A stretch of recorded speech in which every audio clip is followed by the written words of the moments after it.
Tai aš jau pradėsiu to važinėti vėl troleibusas. Tai. Su 22 autobusu važiuosiu iš Lazdynų iki Lukiškių aikštės. Aš neturiu teisių.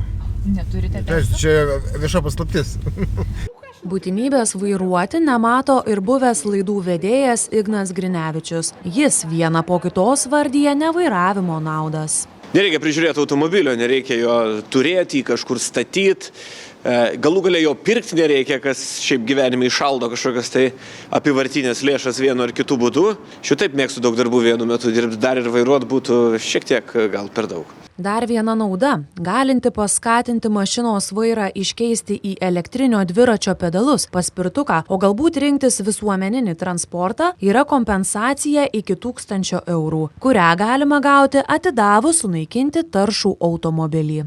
Pagrindinė sąlyga yra priduoti savo taršų automobilį, gauti pažymėjimą už jo pridavimą ir nusipirkti ar mažiau taršų automobilį, ar L klasės elektrinę transporto priemonę, ar paspirtuką, dviratį, keturatį, dalijimosi bilietus, Lietuvos geležinkelio bilietus. Tačiau daugybė žmonių alternatyvaus keliavimo būdo neieško, nors kasdien miesto gatvėse sukelia spūstis ir jose praleidžia nemažai laiko. Sutikti vairuotojai vardija nuosavo automobilio privalumus. Kažką aplankyti yra daug paprasčiau su automobiliu negu viešuoju transportu. Išlaikyti ir visuomeniniu naudojasi, o kai reikia toliau važiuoti, tai tada mašina. Važiuojant miesto transportu tai pigiau, bet kitas dalykas važiuojant kažkur kitur yra savo maršrutą, savo mašiną pigiau, tai ir viskas.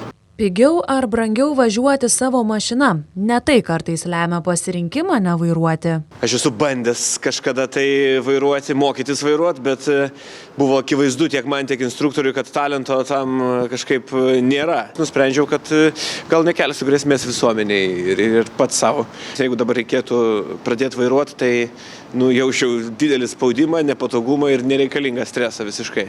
Vairavimo mokytojas Artūras Pakėnas sako, dažnai stresą patiria ir vairuotojo pažymėjimą gavęs žmogus. Žmogus gauna vairuotojo pažymėjimą, jam kažkas duoda raktelį, štai važiuok, ir jis važiuoti negali. Vėlgi tada bijo kažkokių tai išsigalvotų baimių, vėlgi didelių automobilių, kad kažkam tai trukdys, kad padarys avariją, kad susižeis, žodžiu, ir visokių kitokių baimių. Arba, sakysim, žmogus iš mažesnio miestelio, kai ten pas jūs į Vilnių važiuoti, tai aš nelabai.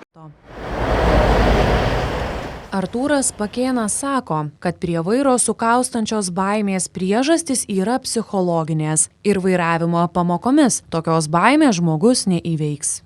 Tai greičiausiai yra gilesnės vidinės priežastys, kurios iš tikrųjų ir žmogaus psichologinė būsena ir tos baimės, su kuriomis nesusitvarko. Regitros atstovas sako, kad didelę baimę įveikti tenka ir būsimiems vairuotojams. Iš pirmo karto vairavimo egzaminą išlaiko ne visi. Jeigu žiūrint bendrą išlaikomumą, tai yra jis apie 30%, bet iš pirmų 3 bandymų 60–70% klientų išlaiko sėkmingai. Jeigu kalbant apie žmonės, kurie daugiausia kartų laikė, tai teorijos egzaminas buvo išlaikytas po 60 karto, tai yra mūsų rekordininkas, o praktikos egzaminas po 39 karto. Tyrimo duomenimis Lietuvoje nevairuoja 28% apklaustųjų. Daugiau kaip trečdalis iš jų įgyti vairuotojo pažymėjimo neplanuoja.